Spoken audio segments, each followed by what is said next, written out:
Indonesia, kepribadian gitu ya, dan kebangsaan dan kecintaan tanah air seperti itu. Sehingga kita bisa menunjukkan bahwa warga negara yang baik dan terdidik itu adalah warga negara yang tadi dapat memahami keindonesiaannya, memahami kepribadiannya sebagai bangsa Indonesia, kebangsaannya, dan dapat menunjukkan tuh, memanifestasikan tentang kecintaannya terhadap tanah air seperti itu ya rekan-rekannya. Terlepas sekali lagi, terlepas dengan pemerintahan yang di kita lihat berita di mana-mana berkaitan dengan pejabat publik dan lain sebagainya seperti itu ya. Pemerintahan adalah sebuah apa ya, pola yang dapat kita tebak 5 tahun sekali berakhir, tetapi tanah air ini adalah berlangsung terus menerus tuh, siapapun presidennya, siapapun kabinet yang berganti di situ. Iya. Ini jadi menjadi warga negara yang baik dan terdidik adalah bagaimana kita belajar tentang keindonesiaan, kepribadian, kebangsaan, dan kecintaan kita sebagai warga negara Indonesia. Itu ya rekan-rekan. Hakikatnya seperti itu yang saya rangkum di situ. Nah, ini nanti dikaitkan dengan mengembangkan kemampuan untuk lulusan perguruan tinggi, ya. Di pendidikan kewarganegaraan di universitas tingkat perguruan tinggi masih dibelajarkan tuh, ya rekan-rekan. Pendidikan kewarganegaraan nggak sampai SD, SMP, SMA, bahkan yang sudah bekerja pun di instansi itu belajar juga sebetulnya tentang kewarganegaraannya, entah itu melalui bela negara dan lain sebagainya itu ya, rekan-rekan. Pimpinan-pimpinan juga yang ingin naik tingkat tuh harus ikut semacam pelatihan bela negara tuh, rekan-rekan. Ikut semacam pelatihan bela negara. Atau ya pangreh praja istilahnya, pangreh praja ataupun PNS yang menjadi pegawai itu kan diuji nanti nilai-nilai kewarganegaraannya, nilai-nilai CPR sewaktu latsar itu pasti akan diberikan latihan dasar semacam bela negara seperti itu ya. Nilai-nilai aneka, kalau saya dulu pernah itu aneka, A-nya itu malah saya lupa itu A-nya. Pasti ada nilai seperti akuntabel, nasionalisme, komitmen, mutu, ya. Kemudian etika publik, lalu anti korupsi di situ.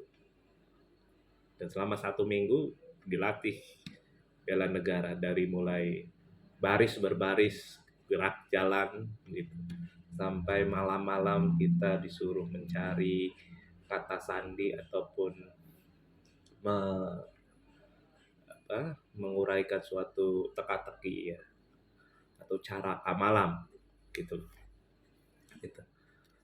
Menelusuri konsep dan urgensi ini, rekan-rekan, mengapa pendidikan kewarganegaraan menjadi kriteria bagi pengembangan kemampuan untuk lulusan perguruan tinggi. Walaupun saya yakin ya, ini tidak akan selesai sekali lagi selama 16 pertemuan. Ya, rekan-rekan. Selama 16 pertemuan itu tidak akan selesai. Karena persoalan kewarganegaraan itu adalah persoalan sepanjang hayat. Gitu ya, rekan-rekan. Persoalan kewarganegaraan itu adalah persoalan sepanjang hayat gitu. Bagaimana kita melihat bapak kita atau orang tua kita ya, yang bekerja siang dan malam begitu kan, masih ya apa istilahnya ya, menafkahi kita, itu kan pasti berhubungan dengan segala hal yang berkaitan dengan kewarganegaraan seperti itu ya. begitu. Jadi meskipun kalian sudah mengampu MK ini dan sudah mendapatkan nilai A atau ya A lah ya, minimal A lah ya rekan-rekan ya, atau amin gitu. Tapi selanjutnya akan ada lagi tuh persoalan-persoalan kewarganegaraan gitu. MK ini ya itu tadi bagaimana kita memperkenalkan berkaitan dengan apa yang menjadi materi-materi berkaitan dengan kewarganegaraan itu, persoalan apa saja tentang kewarganegaraan seperti itu ya. Ini.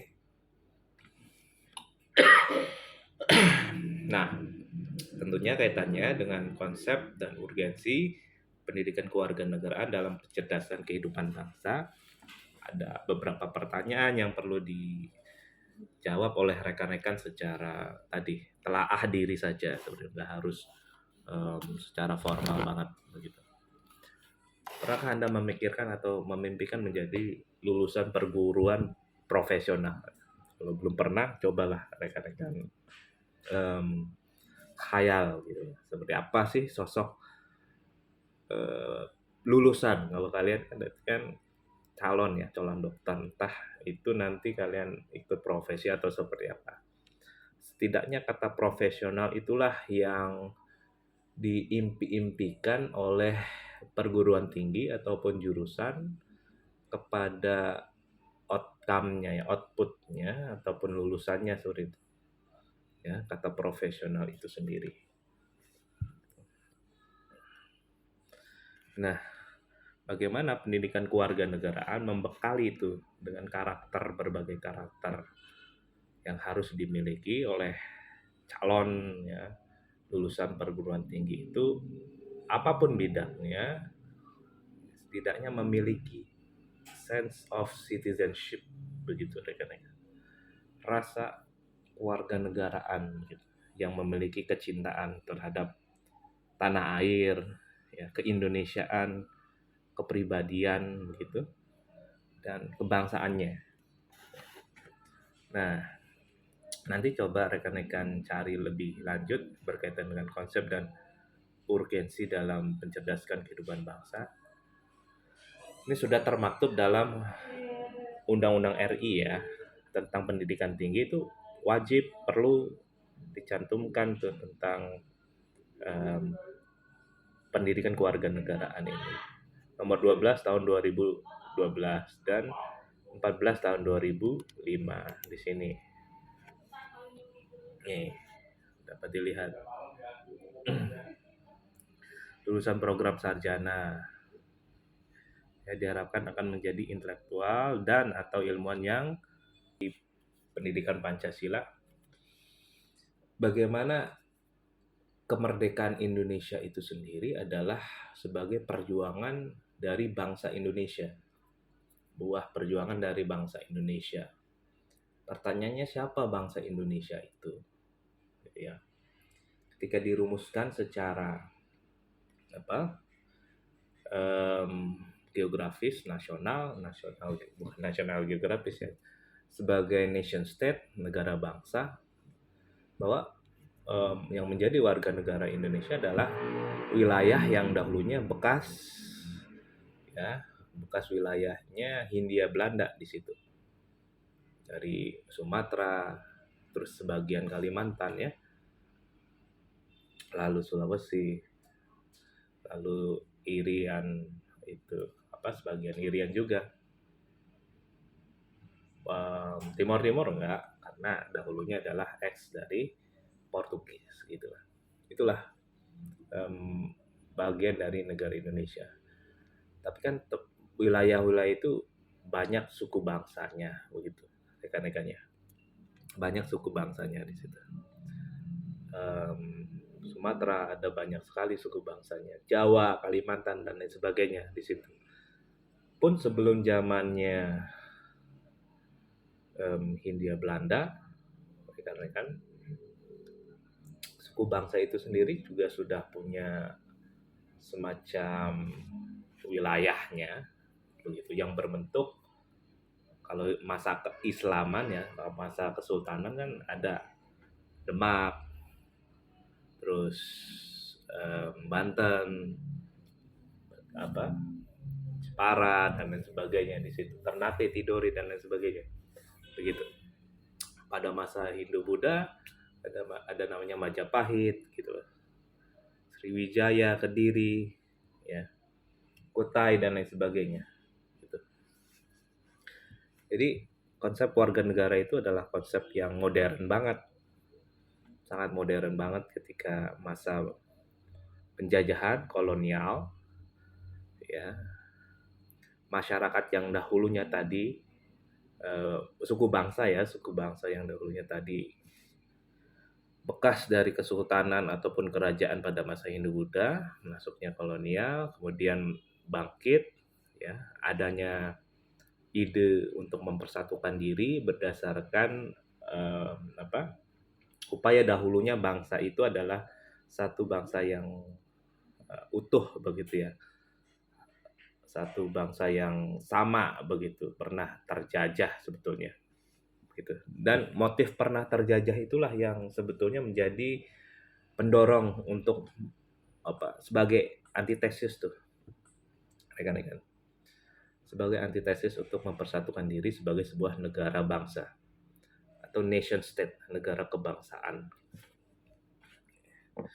Sehingga muncullah ide-ide dari pemuda-pemudi Indonesia yang mengikrarkan diri berbangsa satu, kan, bertanah air, berbahasa satu, yang notabene dari berbagai suku bangsa tadi, Jong Java, Yong Ambon, gitu ya, Yong Sumatera dan lain sebagainya. Begitu. 1945 meraih kemerdekaan. Begitu. Jadi bangsa Indonesia adalah ikrar sebetulnya kesepakatan antara suku bangsa tadi yang dahulunya pernah terjajah dalam satu wilayah yang dahulunya itu dikuasai oleh Hindia Belanda, ya rekan-rekan, ya, di situ. Sebuah ikrar kesepakatan menjadi sebuah negara, ya, yang bernama Indonesia, Negara Kesatuan Republik Indonesia. Jadi itu rekan-rekan harus dipahami akar sejarahnya tuh, ya rekan-rekan, akar sejarahnya. Sorry, kita sering bertanya Indonesia yang asli itu seperti apa, gitu ya, rekan-rekan. Keaslian, bahkan kita bertanya-tanya tuh, keaslian Indonesia itu yang seperti apa, rekan-rekan. Terus bertanya seperti itu tanpa melihat bahwa bagaimana ragam budaya itu sudah menjadi sebuah hal yang sangat bercampur begitu, ya. Keaslian dari bangsa Indonesia harusnya dilihat dari bagaimana adaptasi dari masyarakat itu sendiri terhadap keberagaman, toleransi dan lain sebagainya, sehingga kita dapat menerima secara baik seperti itu, ya, secara baik, maupun yang buruknya diminimalisir gitu. Bahwa masyarakat bangsa Indonesia yang asli itu adalah bagaimana itu terbentuk secara proses panjang banget, ya, dari masa kita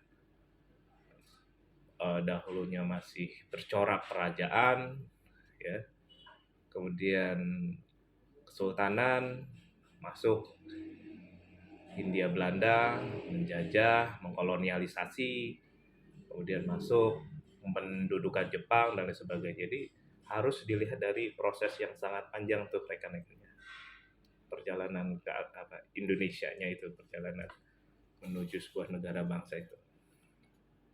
Itu ya. Nah ini, dalam teori negara modern, istilah warga negara dapat berarti warga atau anggota dari sebuah negara. Warga negara adalah anggota dari sekelompok manusia yang hidup atau tinggal di wilayah hukum tertentu. Jadi untuk butuh proses untuk menuju ke sana. Terus ada kewarganegaraan, ya. Kewarganegaraan adalah segala hal ihwal yang berhubungan dengan warga negara. Nah, itu di Undang-Undang RI nomor 12 tahun 2006 pasal 1 ayat 2, rekan-rekan. Jadi segala hal ihwal yang berhubungan dengan warga negara. Kayak kemarin tadi yang sudah saya sampaikan materi-materinya, setidaknya itu bagaimana warga negara itu menyangkut hak, kewajiban, hak asasinya, kemudian identitasnya, berkaitan dengan kepribadiannya, persatuan, integritas, geopolitik, ya, geostrategi, seperti itu. Gitu. Jadi segala hal ihwal yang berhubungan dengan warga negara. Nah, bisa kita sambungkan nih apa yang dimaksud dengan pendidikan kewarganegaraan itu tadi, ya.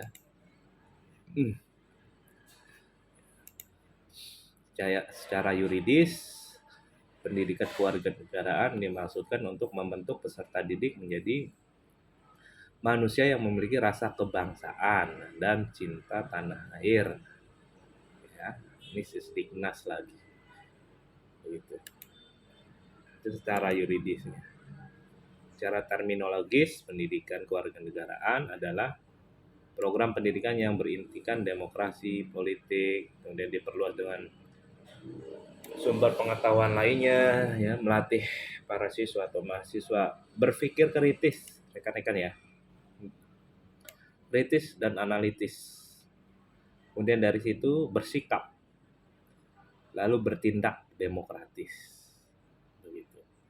Dalam mempersiapkan hidup demokratis berdasarkan sekali lagi Pancasila yang kemarin kita ampuh tuh, pendidikan Pancasila. Kesemuanya itu diproses guna melatih para mahasiswa atau siswa berpikir kritis, analitis, bersikap dan bertindak. Nah, inilah yang perlu kita apa istilahnya. Pendidikan di perguruan tinggi kan berbeda dengan di SMP, SMA ya, rekan-rekan. Yang ya banyaknya mata pelajaran dan lain sebagainya. Nanti kan kita dibekali itu di perguruan tinggi itu. Kalau mahasiswa kan sudah tarafnya manusia dewasa ya, rekan-rekan ya. Sudah tarafnya manusia dewasa dalam pendidikan itu. Sehingga kedewasaan itulah nanti yang diuji sebetulnya untuk melihat berbagai masalah atau problematika yang ada di situ. Ya, bagaimana kritisnya, analitisnya, kemudian respon atau sikapnya sampai dapat bertindaknya di situ.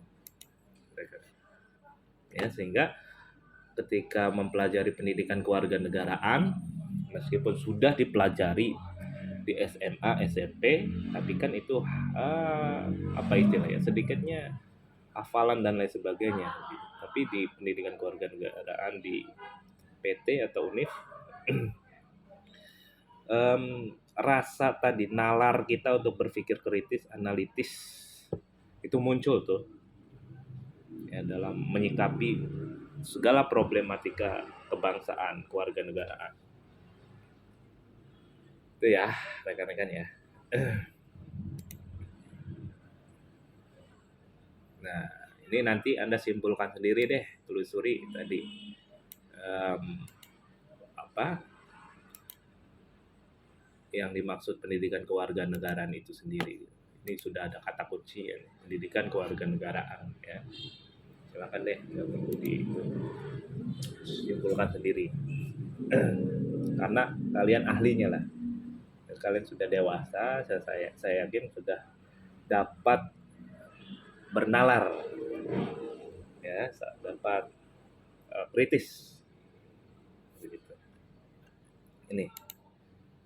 Nah, tujuannya membentuk warga negara yang baik. Karakteristik apa? Kita akan coba lihat karakteristik apa saja yang dipenuhi untuk menjadi WNI, warga negara yang baik. Begitu. Ini apa namanya? Di Undang-Undang Nomor 12 tentang Pendidikan Tinggi PKN sebagai mata kuliah wajib. Kalau di setiap negara kita adalah seorang Indonesianis. Itu kata kuncinya. Sumber historisnya ini ada historis sosiologis politik tentang pendidikan kewarganegaraan ya. Tadi kalau historis bagaimana perjalanan bangsa Indonesia itu adalah sebuah proses yang sangat panjang ya, meskipun 72 tahun. 70 berapa tahun tuh? Dari 45 sampai sekarang. 2023 ya. Agustus nanti. 70 tahun lebih ya kita berkeindonesiaan berbangsa, tetapi sebelum itu tidak BIM salah BIM ada ya, berakadabra ada gitu negara Indonesia itu berdiri gitu ya. Sebelum-sebelumnya itu adalah diawali dengan penjajahan, Sultanan, Hindu-Buddha, bahkan sebelum itu kan masyarakat dalam tanda kutip primitif yang masih mempercayai adanya kekuatan gaib dalam benda-benda tertentu ya, animisme dan dinamisme di situ. Itu loh.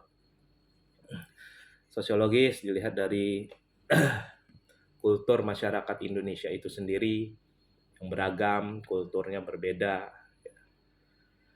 Politik tentunya dilihat dari upaya pemerintahan ya, pembentukan pemerintahan di situ.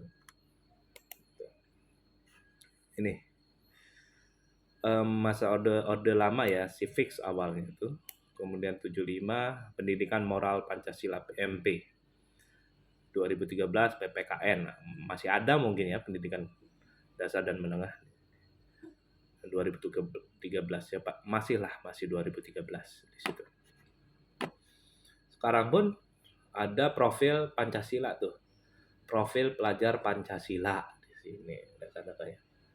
Apalagi dengan didirikannya BPIP ya, BPIP. Ini sumber historisnya ya. Sosiologisnya. Oke. Nanti kita secara lebih rinci ke materi-materi lebih lanjut lah. Ini Profesor Nina Lubis, ini sejarawan Unpad, seorang sejarawan menyatakan dahulu musuh itu jelas penjajah yang tidak memberikan ruang untuk mendapatkan keadilan, kemanusiaan yang sama bagi warga negara. Ini musuh bukan dari luar, tapi dari dalam.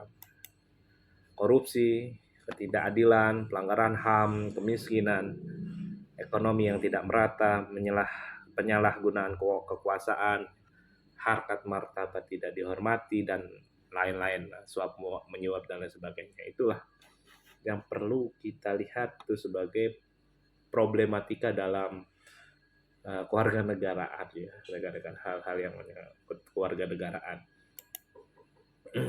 Ini sumber politiknya kita dapat lihat ke pemerintahannya ya, atau yuridisnya juga, hukum yang berlaku, sehingga adanya persoalan itu, problematika itu, dinamika dan tantangannya di situ ya. Pendidikan kewarganegaraan senantiasa menghadapi dinamika perubahan dalam sistem ketatanegaraan dan pemerintahan serta tantangan kehidupan berbangsa dan bernegara. Begitu rekan-rekan ya. Ya, perlu ada tuh ya secara laten pendidikan kewarganegaraan. Ya? Udah. Ada yang bocor nih kayaknya nih. Ditutup dulu konsep-konsepnya di situ. Ada kata kuncinya ini, semakin mengenal ya rekan-rekan ya. Semakin mengenal bangsanya sendiri. Nah, gitu ya rekan-rekan. Untuk saya suka nih kata-katanya, semakin mengenal bangsanya sendiri. Untuk mengenal bangsa itu sendiri ya, awal-awal mungkin ada kecanggungan di situ mungkin ya, ada upaya untuk apa rasanya, untuk apa gitu ya. adalah bahwa persoalan kewarganegaraan itu adalah persoalan yang sepanjang hayat kita hadapi oleh orang tua, anak-anak ya, leto-leto dan lain sebagainya itu kan luar biasa tuh rekan-rekan. Kata viral dengan ya viral semacam itu kan dan lain sebagainya. Apalagi dunia digital gitu. Membentuk semacam netizen ya rekan-rekan dari citizen ke netizen gitu. Jadi ruang kewarganegaraan ini tidak terbatas lagi kepada ruang publik yang saling kita lihat tatap muka langsung seperti itu ya.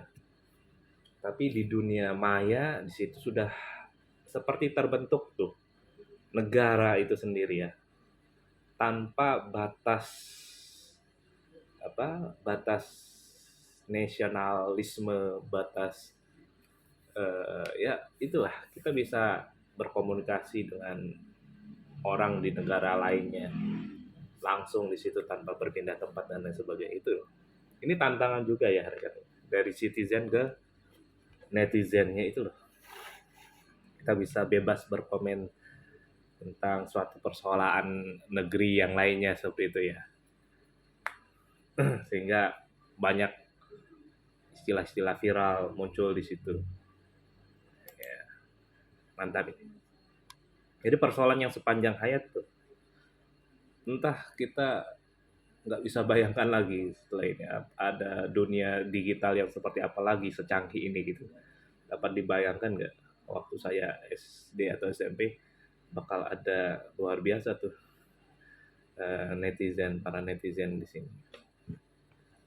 Terbentuknya netizen dengan dunia digital dan sebagainya. Entah 10, 40 yang akan datang apakah akan lebih canggih lagi di situ teknologi.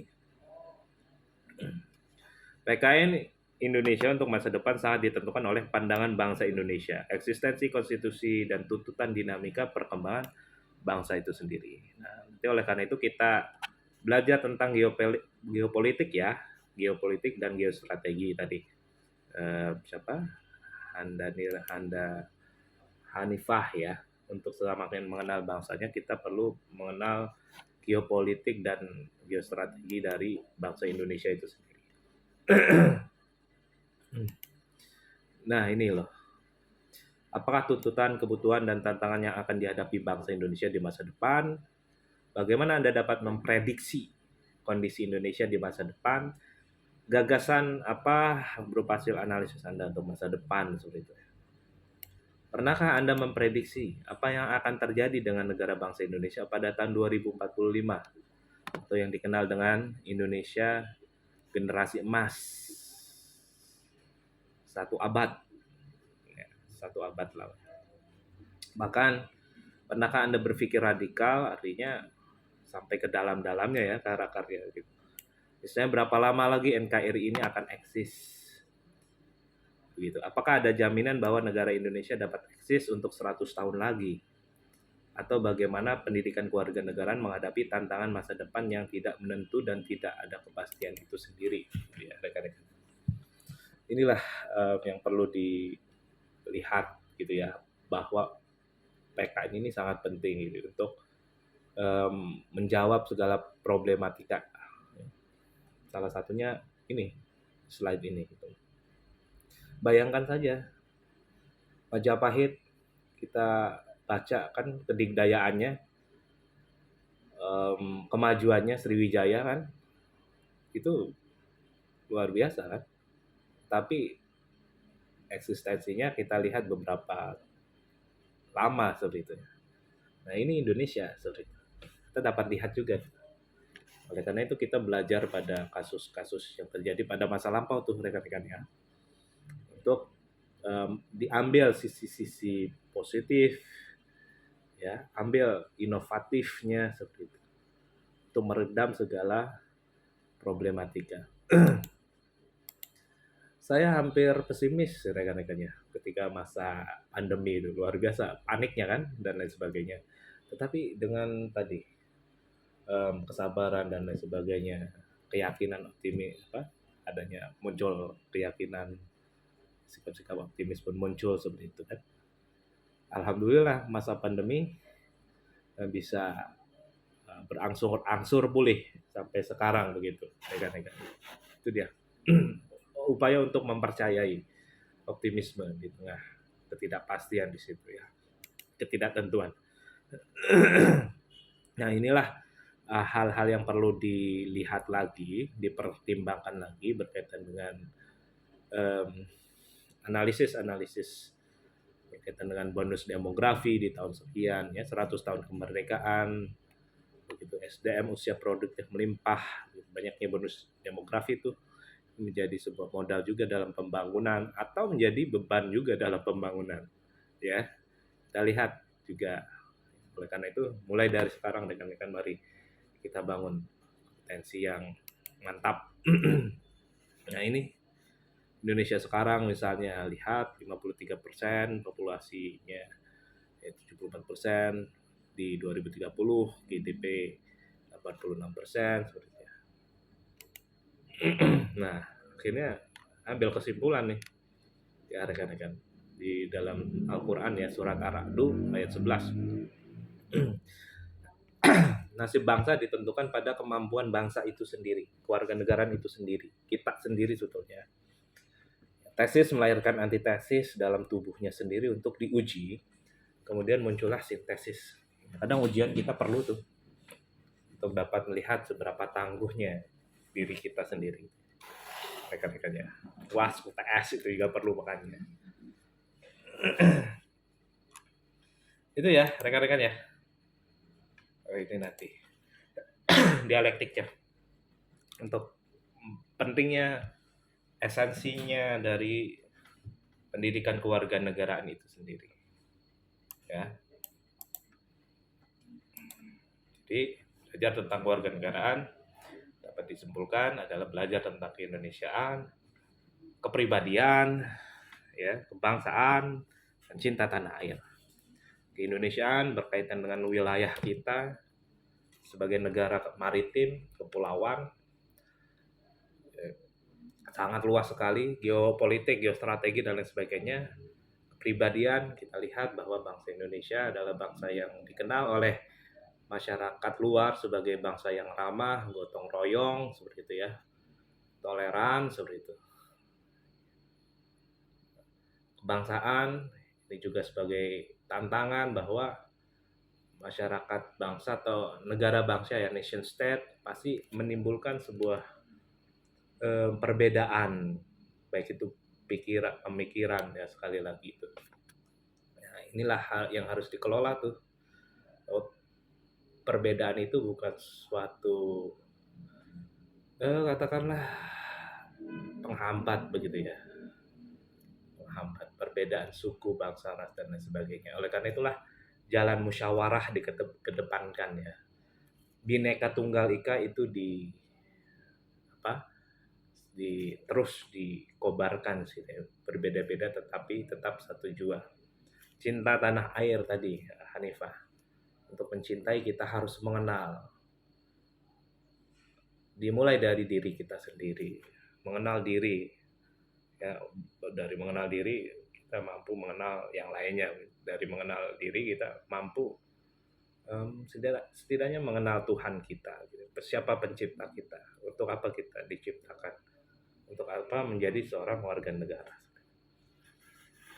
Itu ya rekan-rekan ya, sebagai materi pembuka dari saya berkaitan dengan hakikat pendidikan kewarganegaraan dalam mengembangkan kemampuan utuh lulusan perguruan tinggi. Dan saya yakin tadi seperti yang saya ulas bahwa 16 pertemuan belum cukup sebetulnya untuk belajar tentang kewarganegaraan. Ini adalah proses panjang hayat belajar tentang kewarganegaraan, karena saya yakin tantangannya akan berbeda tuh. Belajar kewarganegaraan di hari ini, mungkin di esok hari ada tantangan yang lain semacamnya gitu. Kurikulum mendatang akan ada tantangan yang semacamnya. Ada nanti juga ada materi-materi yang diselipkan tuh. Contohnya ada mata kuliah moderasi beragama ya, rekan-rekan. Kalian dapat ya moderasi beragama ya, rekan-rekan ya. Ya, sebenarnya itu adalah apa ya? Tadi hal-hal yang menyangkut tentang kewarganegaraan tuh, moderasi, sikap moderat di tengah-tengah tuh, toleransi seperti itu. Ya itu tadi, em, tantangan zaman melahirkan suatu respon dari diri kita sendiri ya, dari suatu negara itu sendiri untuk apa ya istilahnya mengemas solusinya seperti apa nih dalam membendung upaya ketidakmoderasian gitu ya, katakanlah. Kalau moderasi kan ada tidak moderasi seperti itu, atau radikalisme gitu ya. Salah satunya adalah dengan mengedepankan moderasi beragama di situ. Itu tantangan juga dari suatu apa dalam dalam hal yang berkaitan dengan kewarganegaraan ya, rekan-rekannya, tentang moderasi beragama. Itu istilahnya moderasi beragama, tapi em, poinnya adalah bagaimana kita menghormati, toleran terhadap perbedaan begitu ya, rekan-rekan, yang menyangkut tentang kebangsaan, kepribadian gitu. Mencintai diri kita sendiri. Dari situ dimulai, untuk memulai mencintai tanah air, mencintai diri kita pribadi gitu ya. Bahwa saya dilahirkan di kota Serang dari ibu yang berasal dari Jogja, Bantul, terus dari bapak yang berasal dari Banten gitu ya, dari Jogja, Banten itu kan perbedaan suku bangsa ya, Sunda dan Jawa di situ. Ya dari situlah kita mengenal tuh bahwa ya hakikatnya perbedaan di situ bukan menjadi halangan ya untuk bersatu gitu ya, rekan-rekan ya. Bersatu di situ untuk membentuk cinta, melahirkan suatu cinta. Begitu ya rekan-rekan dari saya nih.